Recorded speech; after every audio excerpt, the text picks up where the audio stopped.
സുഹൃത്തുക്കളെ, ഞാൻ നോമ്പിനെ കുറിച്ചിട്ടുള്ള 2 വീഡിയോ ഇട്ട് കഴിഞ്ഞു. ആദ്യമായിട്ട് ഇട്ടത് നോമ്പിൻ്റെ സമയനിഷ്ഠ യഥാർത്ഥത്തിൽ ഈ പ്രപഞ്ചത്തിനൊന്നായിട്ട് ഉള്ള ഒരു സമയനിഷ്ഠ എങ്ങനെയാണ് നിർണ്ണയിക്കുന്നതെന്നും അത് എത്ര കണ്ട് വികൃതമാക്കി അന്യോന്യം അടിപിടിക്കുള്ള ഒരു ഉപാധിയാക്കി സമയനിഷ്ഠ നിശ്ചയിക്കുന്നത് എന്തുകൊണ്ടാണെന്നും ഉള്ളതിനെക്കുറിച്ചുള്ള ശാസ്ത്രീയമായ ആസ്ട്രോണമിക്കലായിട്ടുള്ള നമ്മുടെ വിവരം പറഞ്ഞു. രണ്ടാമതായിട്ട് ചെയ്തത് നോമ്പ് എന്നത് അല്ലെങ്കിൽ ഉപവാസം എന്നത് അല്ലെങ്കിൽ ഭക്ഷണ നിരാസം എന്നത് എത്ര കണ്ട് ആരോഗ്യ പുനഃസ്ഥാപനത്തിന് ഉപയോഗിക്കാം എന്നതിനെ കുറിച്ചിട്ടാണ് പറഞ്ഞത്. അടുത്തതായിട്ട്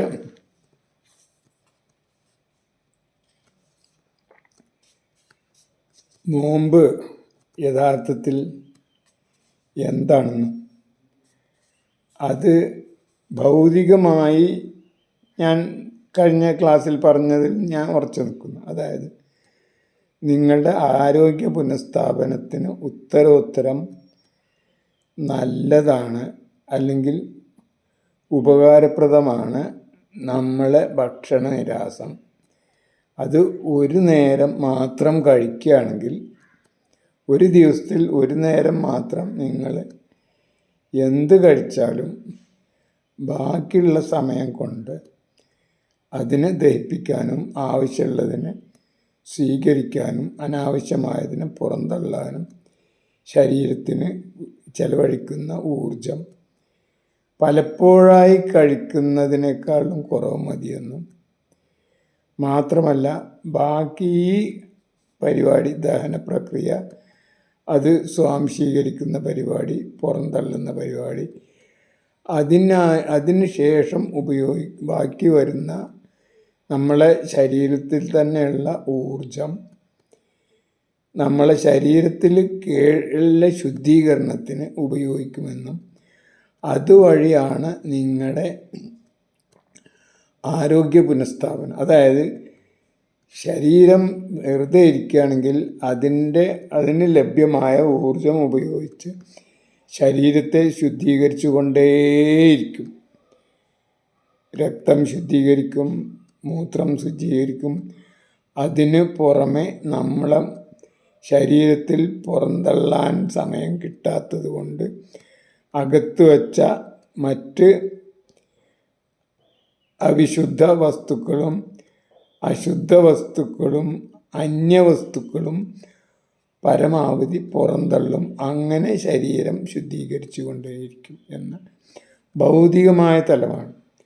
ഇനി അതിനെക്കുറിച്ചുള്ള മാനസികമായ, സാധാരണ മുസ്ലിങ്ങളും ക്രിസ്ത്യാനികളും അതേപോലെ തന്നെ ഹിന്ദുക്കളും മറ്റൊക്കെ അവരുടെ മതപരമായ ചടങ്ങിൽ നടക്കുന്ന ഉപവാസത്തെക്കുറിച്ചിട്ടും ആ ഉപവാസത്തിലുണ്ടാവുന്ന മേന്മയെക്കുറിച്ചിട്ടും അതെന്തായാലും കൂടുതൽ ഉപകാരപ്രദമായിരിക്കും. കാരണം എന്താണെന്ന് വെച്ചാൽ ഭൗതികമായ സ്വാഭാവികമായ ഇഫക്റ്റിന് പുറമെ ആത്മീയമായ ഒരു ആത്മവിശ്വാസവും ആത്മീയമായ ഒരു ഓറിയൻറ്റേഷനും കൂടി ഉള്ളത് കൊണ്ട് തന്നെ അത് കൂടുതൽ ഉപകാരപ്രദമായ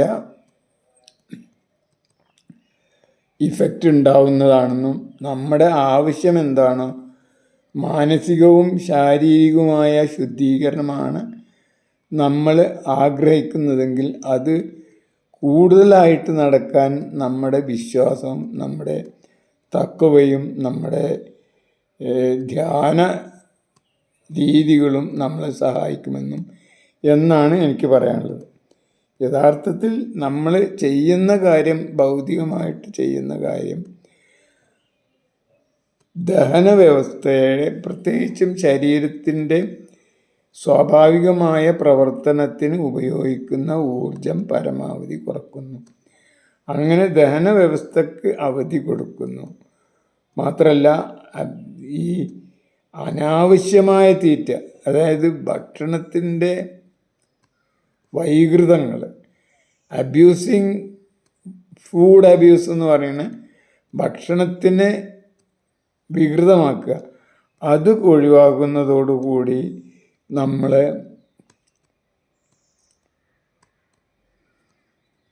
അങ്ങനെയുള്ള കുറേ ഊർജം, കാരണം ശരീരത്തിനെ സംബന്ധിച്ചിടത്തോളം നമ്മളെ ഭക്ഷണം അങ്ങോട്ട് കഴിച്ചു കഴിഞ്ഞാലല്ല പ്രശ്നങ്ങളുള്ളത്, അത് അതേപടി ഇരുന്നിട്ടുണ്ടെങ്കിൽ ശരീരം കേടുവന്നു. കാരണം നിങ്ങൾ കഴിക്കുന്ന ഭക്ഷണം നിങ്ങൾ തന്നെ എടുത്തിട്ട് ഈ നമ്മളെ ബോഡി ടെമ്പറേച്ചർ, ശരീരത്തിൻ്റെ ഊഷ്മാവിലൊന്ന് ഒരു ദിവസം വെച്ച് നോക്കുക, അതാകെ പുളിച്ചു നാറി വികൃതമായിട്ടുണ്ടാവും. കാരണം ബാക്ടീരിയകൾക്ക് ഏറ്റവും കൂടുതൽ ജീവിക്കാനും വളരാനും അത് ചെയ്യിക്കാനൊക്കെ പറ്റിയ ഊഷ്മാവാണ് അത് നടത്തുക, മനുഷ്യൻ്റെ ശരീരത്തിൻ്റെ ഊഷ്മാവ്. ഈ ശരീരത്തിൻ്റെ ഊഷ്മാവിൽ നമ്മളെ ഭക്ഷണം അങ്ങോട്ട് അകത്ത് ചെന്നാൽ ശരീരത്തെ സംബന്ധിച്ചിടത്തോളം അപ്പോഴാണ് ജോലി കൂടുന്നത്. അപ്പോൾ ജോലി പെട്ടെന്ന് അതിനെ വേണ്ട, അതിലെന്തൊക്കെ വസ്തുക്കളുണ്ടോ അതിനെയൊക്കെ ദഹിപ്പിക്കാനായിട്ടുള്ള ദഹനരസങ്ങൾ ഉണ്ടാക്കണം. ആ ദഹനങ്ങൾ ഉണ്ടാക്കി കുഴച്ച് മറിച്ച്, ഇപ്പോൾ നമ്മൾ ആഹാരം കഴിച്ച പോലെ എല്ലാം അത് പുറത്തേക്ക് പോകണം. അങ്ങനെ ഭൗതികമായ മാറ്റം വരുത്താനുള്ള എല്ലാ ശ്രമങ്ങളും, മാത്രമല്ല കെമിക്കലായിട്ടുള്ള മാറ്റം വരുത്താനുള്ള രാസവസ്തുക്കളും ഒക്കെ നമ്മൾ ശരീരം ഉണ്ടാക്കണം, ഉൽപ്പാദിപ്പിക്കണം.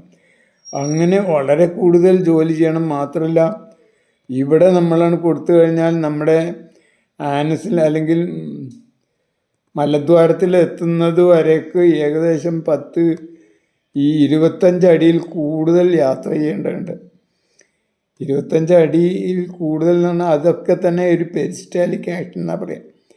അതായത് സങ്കോച വികാസം, നമ്മുടെ കുടലിനുണ്ടാവുന്ന സങ്കോച വികാസങ്ങൾ വഴിയാണ് ഈ ഭക്ഷണ വസ്തുക്കൾ ദഹിച്ച് ആവശ്യമുള്ളത് എടുത്ത് ബാക്കിയുള്ളതിനെ പുറന്തള്ളാൻ ഉപയോഗിക്കുന്നത്.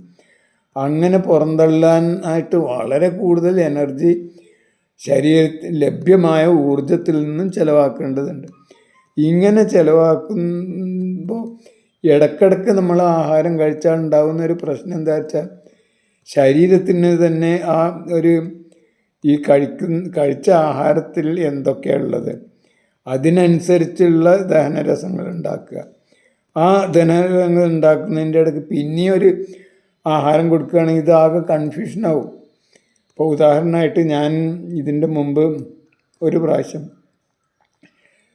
ഒരു കല്യാണ സദ്യക്ക് എത്ര വസ്തുക്കളാണ് ഒരാൾ ഈ അകത്താക്കിയിട്ട് പുറത്ത്, കല്യാണ സദ്യക്ക് വരുന്ന ഒരാൾ വന്നിട്ട് പുറത്തേക്ക് പോകുന്നു, എന്തൊക്കെ വസ്തുക്കൾ കോമ്പൈൻ ചെയ്താണ്. അപ്പോൾ അന്ന് ഞാൻ എണ്ണിയപ്പോൾ ഒരു 58 വസ്തുക്കൾ കോമ്പൗണ്ടുകളായിട്ടും മറ്റുമായിട്ടുള്ള 58 വസ്തുക്കളെങ്കിലും അകത്താക്കുന്നുണ്ട്. ഈ 58 വസ്തുക്കൾ ദഹിപ്പിക്കാൻ 58 തരമെങ്കിലും, പിന്നെ ഇവ തമ്മിൽ കൂട്ടിയുണ്ടാകുമ്പോൾ ഉണ്ടാകുന്ന റിയാക്ഷൻ കൊണ്ടുണ്ടാകുന്ന വസ്തുക്കളുടെ എണ്ണം പറയുകയാണെങ്കിൽ കുറേ കൂടുതലുണ്ടാവും. അതിന് മാത്തമാറ്റിക്സിൽ പെർമ്യൂട്ടേഷൻസ് ആൻഡ് കോമ്പിനേഷൻ എന്നാണ് പറയും.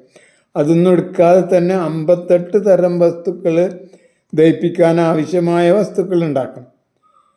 ഈ പെർമ്യൂട്ടേഷൻസ് ആൻഡ് കോമ്പിനേഷൻസ് ആണെങ്കിൽ അത് ലക്ഷങ്ങൾ വരും. അതൊക്കെ നോക്കി അതൊക്കെ ഉണ്ടാക്കി അതിനിടയിൽ പിന്നെ വേറൊരു സാധനം കൂടിയും കൊടുക്കുകയാണെങ്കിലോ അല്ലെങ്കിൽ വേറെ പല സാധനങ്ങളും കൂടി കൊടുക്കുകയാണെങ്കിലോ ശരീരത്തെ സംബന്ധിച്ചിടത്തോളം ജോലി വളരെ കൂടുതലായിട്ടാണ് വരുന്നത്. അതൊന്നും നമ്മൾ ശ്രദ്ധിക്കാറില്ല. യഥാർത്ഥത്തിൽ ശരീരം, ഈ പാവപ്പെട്ട ശരീരത്തിന് വയറില്ലാത്തത് കൊണ്ടാണ്. വയറുണ്ടെങ്കിൽ അത് എന്നോ കരഞ്ഞ് നമുക്ക് പിന്നെ നമ്മളെ ശപിച്ച് പിന്നെ അതൊക്കെ നമുക്ക് കേൾക്കേണ്ടി വരുമായിരുന്നു. ഇത് വയറിന് യഥാർത്ഥത്തിൽ അങ്ങനെ ഒരു ഭാഷ ഇല്ലാത്തതുകൊണ്ടാണ്. പ്രകൃതിയുടെ ഭാഷ എന്ന് പറയുന്നത് അതല്ല. പ്രകൃതിയുടെ വയറുവേദന, വയറിളക്കം, അതേപോലെ നെഞ്ചരിച്ചിൽ, ഇങ്ങനെ അങ്ങനെ അതാണ് യഥാർത്ഥത്തിൽ പ്രകൃതിയുടെ ഭാഷ.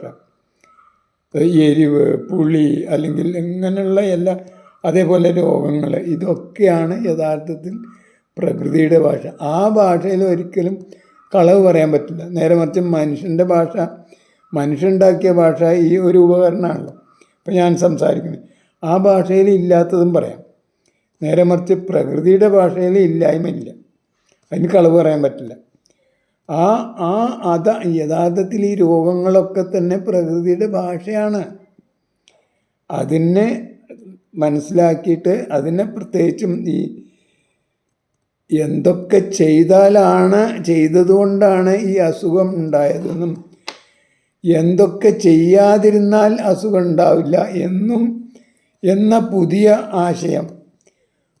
ആശയമാണ്. അതായത് എന്തൊക്കെ ചെയ്തതുകൊണ്ടാണ് ഈ അസുഖം ഉണ്ടായതെന്നും ഈ ലക്ഷണം ഉണ്ടായതെന്നും ഈ പുളിച്ചിത കെട്ടലുണ്ടായതെന്നും ഈ പനി ഉണ്ടായതെന്നും ഈ ജലദോഷം ഉണ്ടായതെന്നും ഈ കഫം കൂടുതലായിട്ടുണ്ടായതെന്നും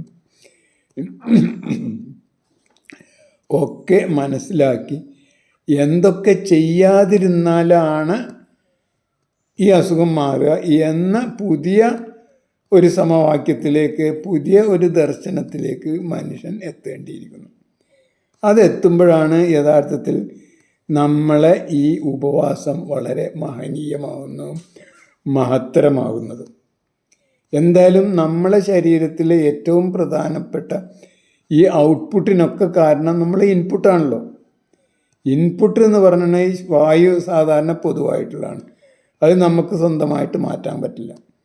പിന്നെ സാധാരണ ശുദ്ധജലം, അതും ഒരു വലിയ പരിധിവരെ പൊതുവാണ്. പലരും പല രീതിയിൽ കുടിക്കുന്നുണ്ട് എന്നുള്ളത് സംബന്ധിച്ചു. എന്തായാലും തിളപ്പിച്ചാറ്റി കുടിക്കുന്നവരുണ്ട്, തിളപ്പിച്ചാറ്റാതെ കുടിക്കുന്നുണ്ട്. എന്തായാലും ഏകദേശം വെള്ളം പൊതുവാണ് എന്ന് ഒരു ഇതിൽ പറയാം. പക്ഷെ നേരെ മറിച്ച് ഭക്ഷണത്തിൻ്റെ സ്ഥിതി അതല്ല.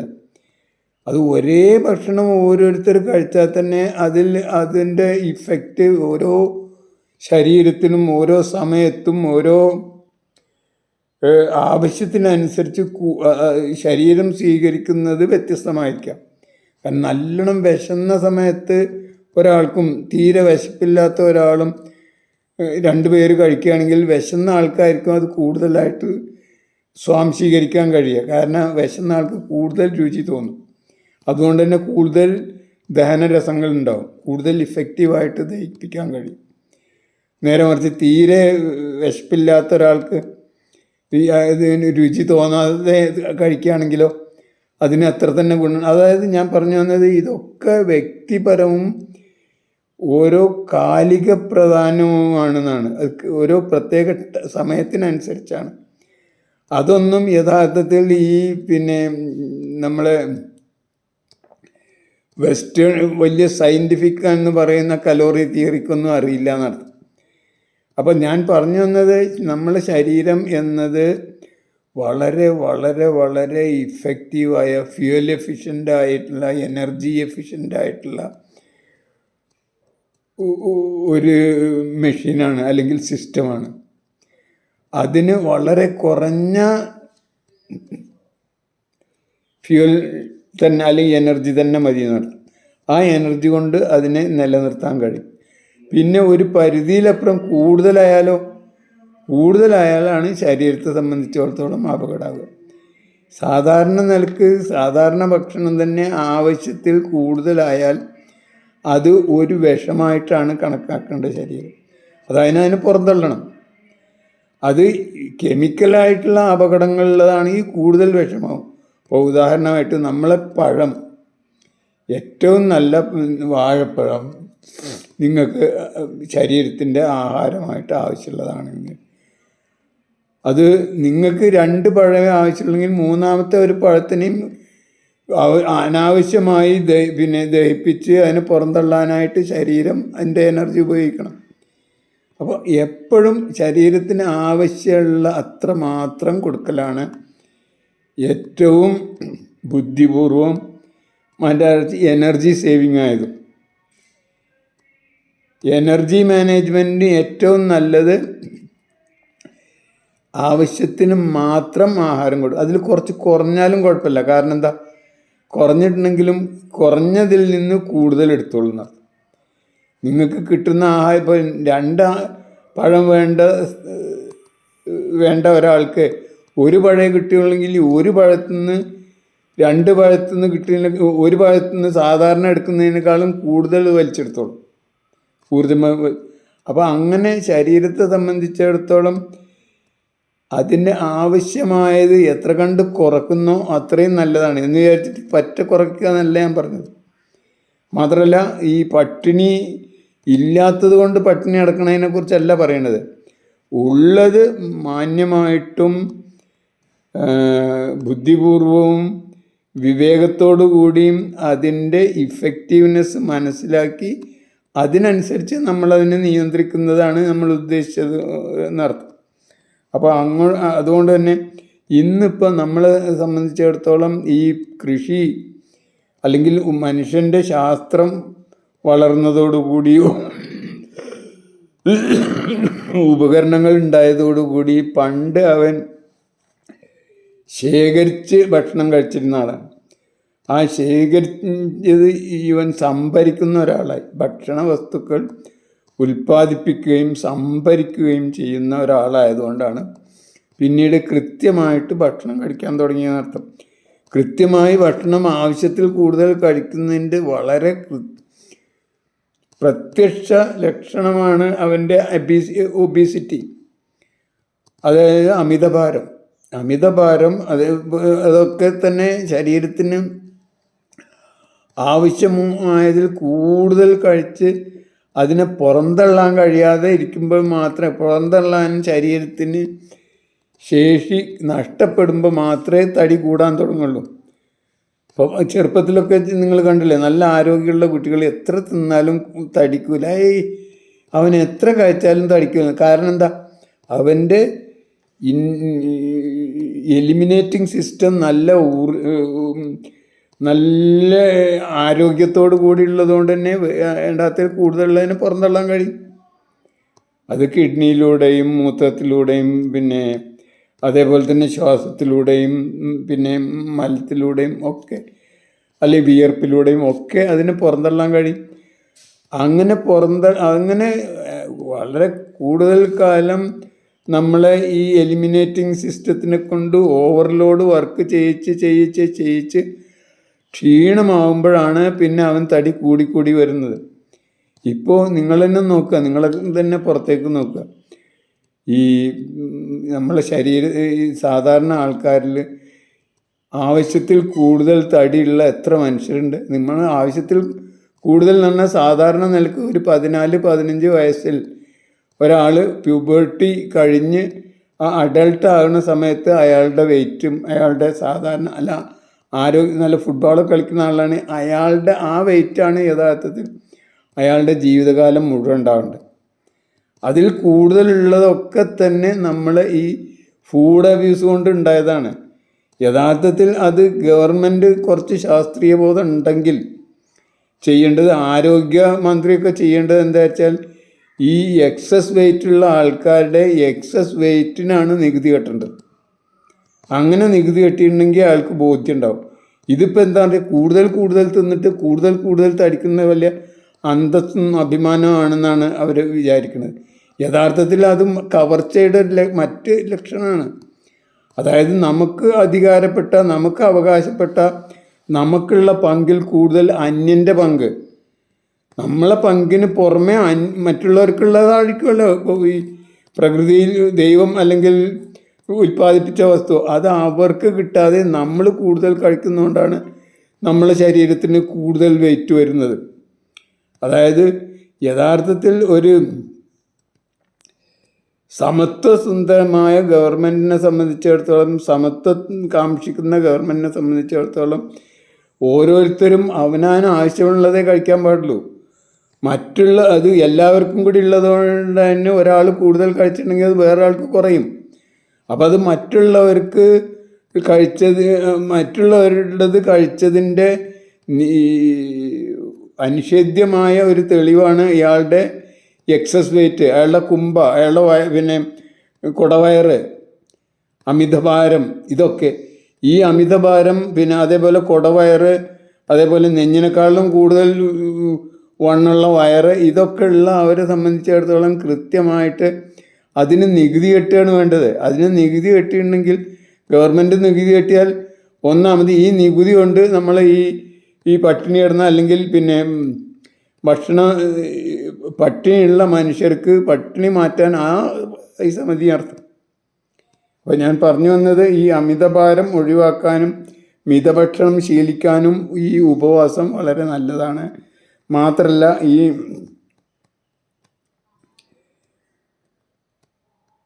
യഥാർത്ഥത്തിൽ ഈ ഭക്ഷണം എന്നത്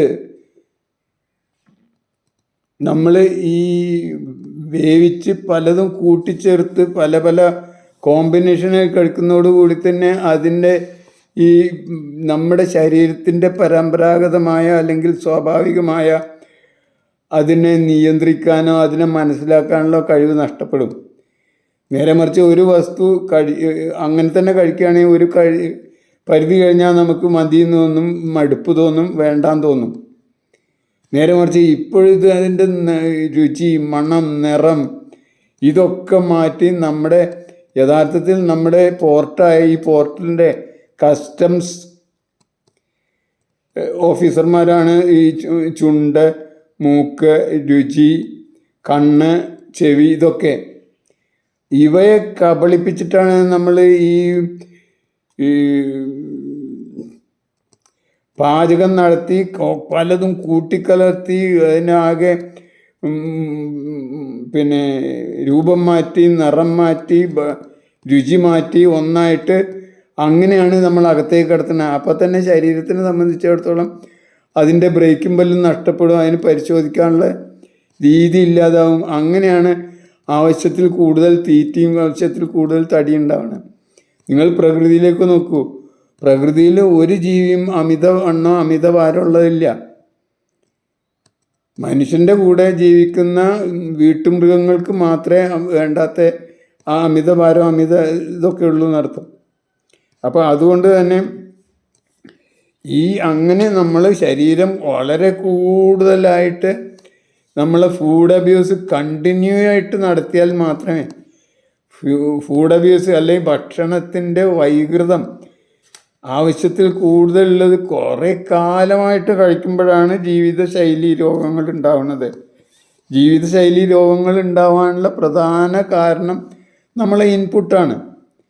ആ ഇൻപുട്ടിൻ്റെ ഒരു ഔട്ട്പുട്ടായിട്ട്, അല്ലെങ്കിൽ അതിന് സൂചനയായിട്ട്, അല്ലെങ്കിൽ ശരീരത്തിൻ്റെ ഭാഷയായിട്ടാണ് നമ്മൾ ഈ രോഗങ്ങളെ കാണേണ്ടതെന്ന് അർത്ഥം. അങ്ങനെ കാണുകയാണെങ്കിൽ നമ്മൾ ചെയ്യേണ്ടത് എന്താണെന്ന് വെച്ചാൽ, ബുദ്ധി ഉണ്ടെങ്കിൽ ഈ ബഹുരാഷ്ട്ര കുട്ടികൾക്ക് കാശുണ്ടാക്കുക എന്നുള്ളതല്ലാത്ത ശാസ്ത്രീയമായ വിശകലനം നടത്തുകയാണെങ്കിൽ നമ്മൾ ചെയ്യേണ്ടത് എന്തുകൊണ്ടാണ് ഇങ്ങനെ പിന്നെ സൂചന തന്നതെന്നാണ്. ആ സൂചനക്ക് കാരണമെന്ത്, അത് ഇല്ലാതാവാൻ നമ്മൾ എന്തൊക്കെ ചെയ്യാതിരിക്കണം, എന്തൊക്കെ ചെയ്തത് കൊണ്ടാണ് ഇത് എന്ന് മനസ്സിലാക്കി അത് ഒഴിവാക്കുകയാണ് യഥാർത്ഥത്തിൽ ഏറ്റവും ശാസ്ത്രീയമായ സമീപനം. അതാണ് നമ്മൾ ചെയ്യേണ്ടതെന്ന്. അതിന് ഏറ്റവും സ്വാഭാവികമായ ശുദ്ധീകരണമാണ് യഥാർത്ഥത്തിൽ ഈ ഉപവാസങ്ങൾ എന്ന് പറയുന്നതും അല്ലെങ്കിൽ നോമ്പ് എന്ന് പറയുന്നത്. ആ നോമ്പിനെ ഏറ്റവും കൂടുതൽ ശക്തമാക്കാനും ഇഫക്റ്റീവാക്കാനും ക്രിയേറ്റീവാക്കാനും സൃഷ്ടിപരമാക്കാനും യഥാർത്ഥത്തിൽ നമ്മുടെ വിശ്വാസവും ഉപകരിക്കുന്നതാണ്. ഞാൻ ആദ്യത്തെ 2 വീഡിയോയിലും വിശ്വാസത്തെ തീരെ എടുക്കാതെയാണ് പറഞ്ഞത്. ഇത് വിശ്വാസം കൂടി ഉണ്ടെങ്കിൽ കൂടുതൽ ഉപകാരപ്രദമായിരിക്കും. അത് നിങ്ങളുടെ മാനസികമായ ഒരു ഓറിയൻറ്റേഷന് വളരെ നല്ലതാണ് എന്ന അഭിപ്രായമാണ് എനിക്കുള്ളത്. എന്തായാലും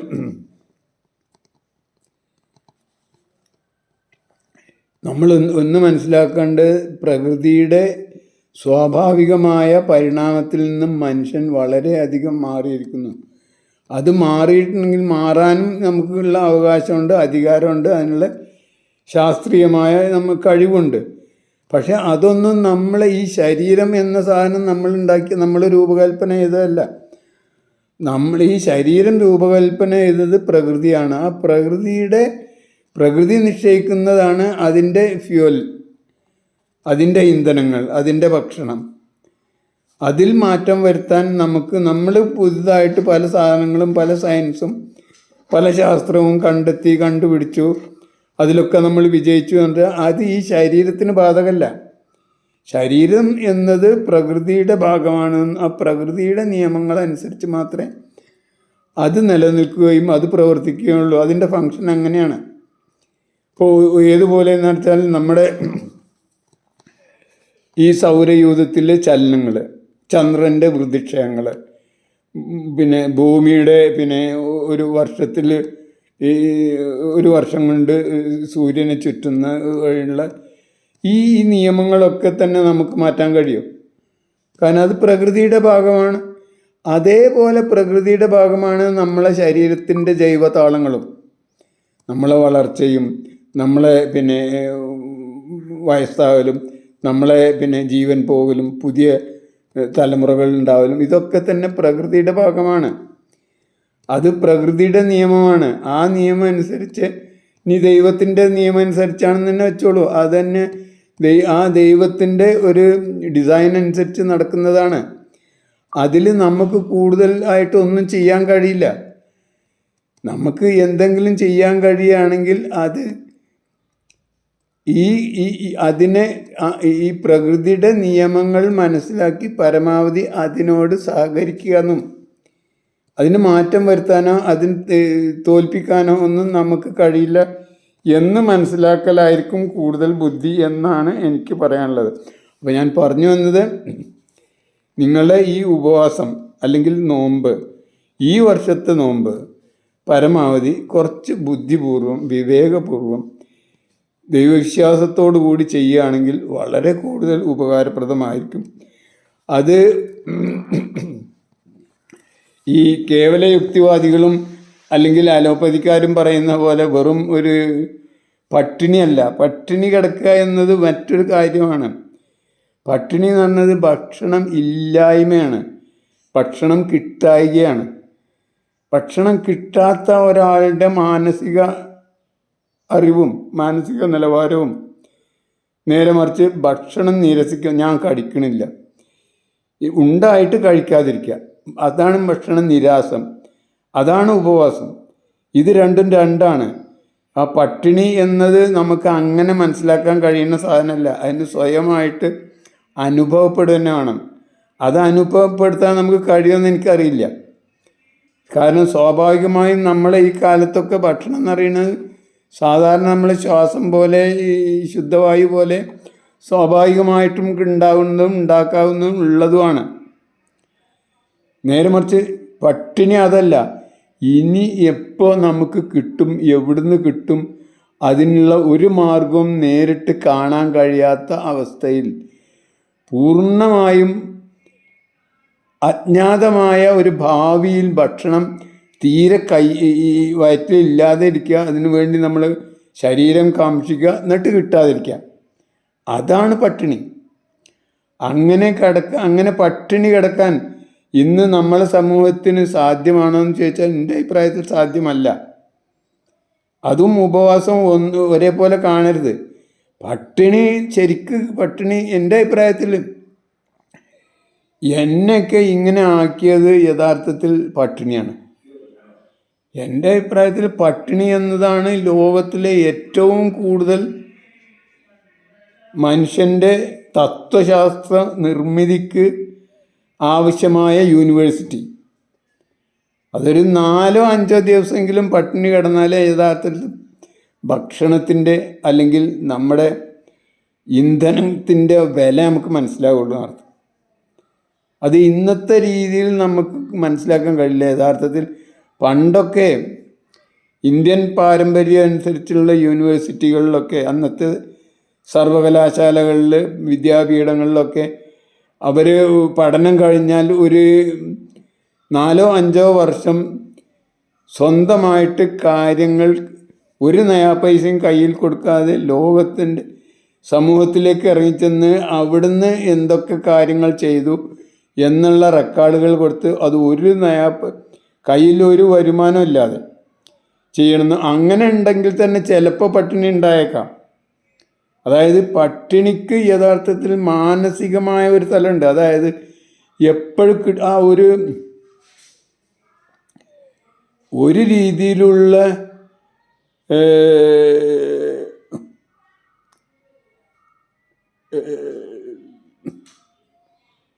സാധ്യതകളും ഇല്ലാത്ത ഒരു അവസ്ഥയും കൂടി ഉണ്ടാവേണ്ടതുണ്ട് അർത്ഥം. അത് സാധാരണ നിലക്ക് അത് ഭാഗ്യമുള്ളവർക്ക് മാത്രമേ കിട്ടുള്ളൂ.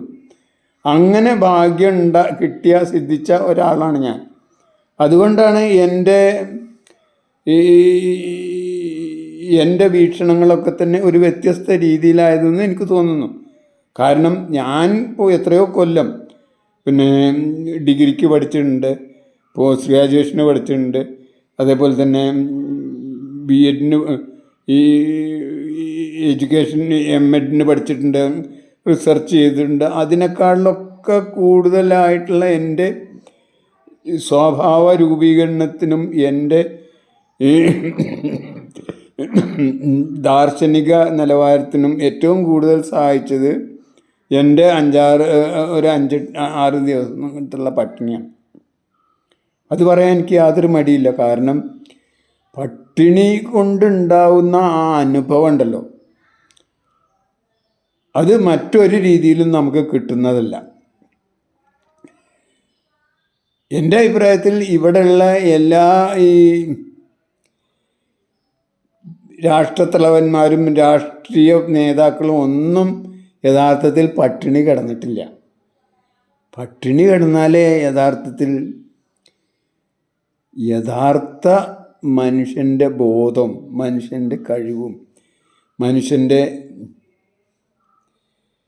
ലക്ഷ്യങ്ങളും കൃത്യമായി മനസ്സിലാവുള്ളൂ എന്നുള്ള അഭിപ്രായക്കാരൻ ഞാൻ. എന്തായാലും അതും ഉപവാസവും ഒന്നായിട്ട് ആരും കണക്കാക്കരുത്. അതും നോമ്പും ഒരുപോലെയല്ല. നോമ്പ് എന്നത് അതിൻ്റെ ഒരു 5% കിട്ടുകയാണെങ്കിൽ വളരെ നല്ലത്. ഇത്രയും എനിക്ക് പറയാനുള്ളൂ. എന്തായാലും ഈ നോമ്പിൽ നമുക്ക് ചെയ്യാൻ കഴിയുന്ന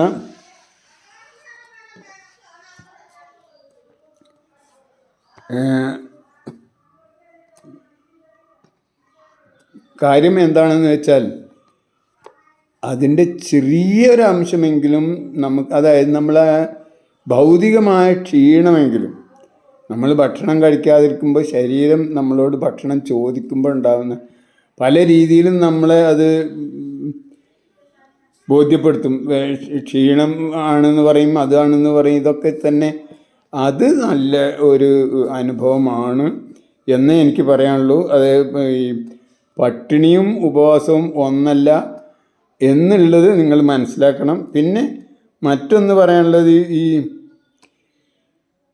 ശരീരത്തിന് ഈ ഒരിക്കലും അങ്ങനെ ഒരു തെറ്റായ ധാരണ ഉണ്ട്. ഈ കലോറി തിയറിക്കാരൊക്കെ ഉണ്ടാക്കുന്ന ധാരണ, അതായത് ഇപ്പോൾ ഒരു കാറിൽ പിന്നെ പെട്രോൾ അടിച്ചിട്ടുണ്ടെങ്കിൽ പെട്രോൾ തീർന്നാൽ നിൽക്കും. അതേപോലെയുള്ള ഒരു വസ്തുവല്ല യഥാർത്ഥത്തിൽ മനുഷ്യ ശരീരവും ജീവശരീരവും. കാരണം ജീവശരീരത്തിനുള്ള അടിസ്ഥാന വ്യത്യാസം എന്താ വെച്ചാൽ, അത് ഇപ്പോൾ നമ്മളൊക്കെ തന്നെയാണെങ്കിൽ നമ്മളെ തുടക്കം എവിടെയാണ്? അമ്മയുടെ അണ്ടവും അച്ഛൻ്റെ ബീജവും കൂടി കലർന്ന ആ സൈഗോട്ട് എന്ന് പറയുന്നത്. ആ സൈഗോട്ട് പിന്നെ 2 സെല്ലായി, പിന്നെ 4 സെല്ലായി, പിന്നെ 8 സെല്ലായി, പിന്നെ 16 സെല്ലായി. അങ്ങനെ മയോസിസ് എന്നോ പറയുന്ന സെൽ വിഭജനത്തിലൂടെ അങ്ങനെ സ്വയം ഉണ്ടായി വരികയാണ്. അതിന് നേരെ മറിച്ച് ഒരു കാറ് എന്ന് പറഞ്ഞാലും അല്ലെങ്കിൽ ഒരു യന്ത്രം എന്ന് പറഞ്ഞാൽ അങ്ങനെയല്ല.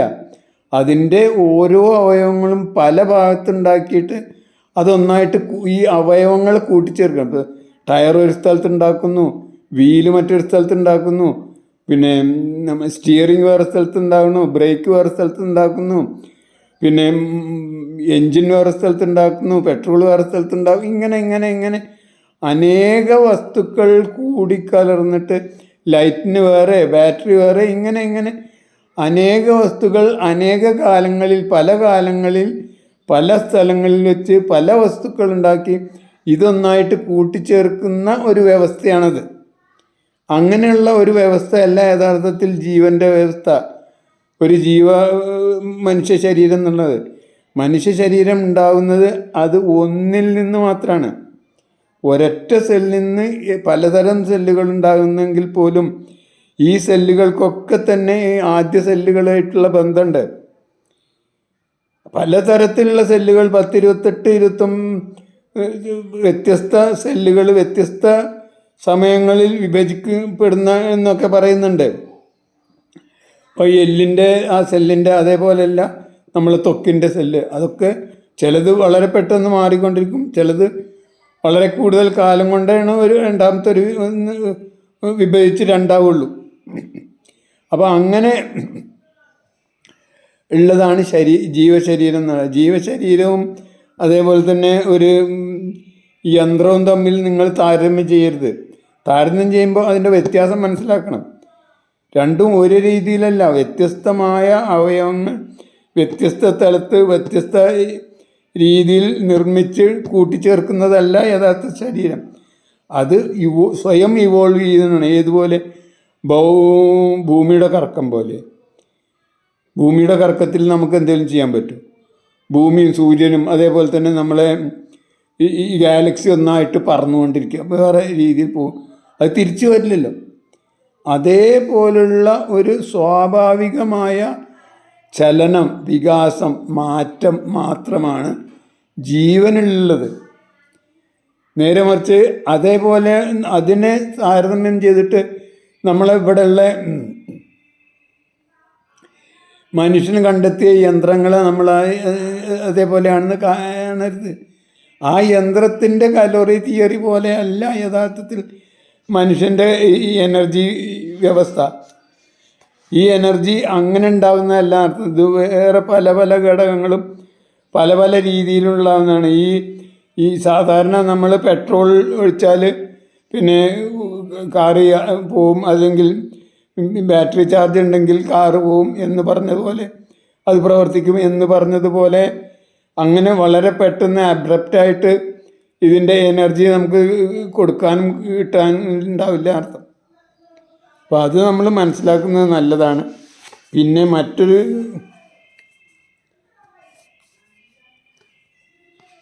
പിന്നെ ശരീരത്തെ കുറിച്ച് പറയുമ്പോൾ അത് ഈ പ്രപഞ്ചത്തിലെ ഈ സൗരയൂഥം പോലെ അല്ലെങ്കിൽ ഈ ഗാലക്സിയിലുള്ള വ്യവസ്ഥ പോലെ തന്നെ ഒരു വ്യവസ്ഥയാണ് അർത്ഥം. അത് ഈ ശരീരം എന്ന് പറഞ്ഞാൽ ഇപ്പോൾ മാർക്സൊക്കെ തന്നെ പറഞ്ഞത് ഒരു ബാഹ്യ ശരീരം എന്ന് പറഞ്ഞാൽ നമ്മളെ ഈ എൻവയൺമെൻറ്റ്, നമ്മളെ പരിസ്ഥിതി, നമ്മുടെ ചുറ്റുപാടുമുള്ള ഈ അന്തരീക്ഷം, അതിൽ മാത്രമേ ഇതിന് ജീവിക്കാൻ കഴിയുള്ളൂ. അത് ബാഹ്യ ശരീരമാണെങ്കിൽ ഇത് ആന്തരിക ശരീരം മാത്രമാണ് നമ്മുടെ ശരീരം. ഇത് രണ്ടും തമ്മിലുള്ള ഒരു വിനിമയം, ചില സാധനങ്ങൾ പുറത്തേക്ക് കൊടുക്കുന്നു, ചില സാധനങ്ങൾ അകത്തേക്ക് എടുക്കുന്നു. ഇതിനാണ് നമ്മൾ പിന്നെ അതിലുള്ളപ്പോഴാണ് ജീവൻ ഉണ്ടെന്ന് പറയുക. അപ്പോൾ അതും സാധാരണ ശരീരവും തമ്മിലും ഭയങ്കര വ്യത്യാസമുണ്ട്. സാധാരണ ഒരു മെഷീനും തമ്മിൽ വ്യത്യാസമുണ്ടെന്ന് അർത്ഥം.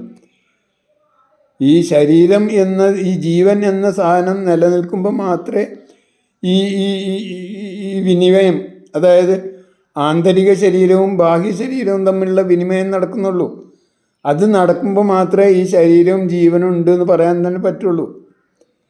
അപ്പോൾ അത് വളരെ സങ്കീർണമാണ്, ദുരൂഹമാണ്, മനുഷ്യന് അപ്രാപ്യമാണ്. മനുഷ്യന് റിപ്ലിക്കേറ്റ് ചെയ്യാനോ അല്ലെങ്കിൽ പിന്നെ സ്വയം ഉണ്ടാക്കാനോ കഴിയുന്ന ഒരു സാധനമല്ല.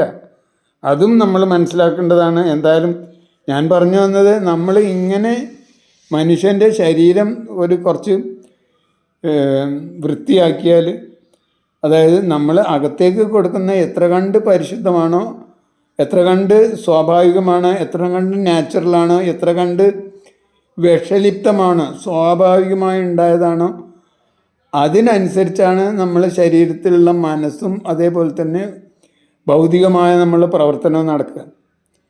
അപ്പോൾ ഭൗതികമായ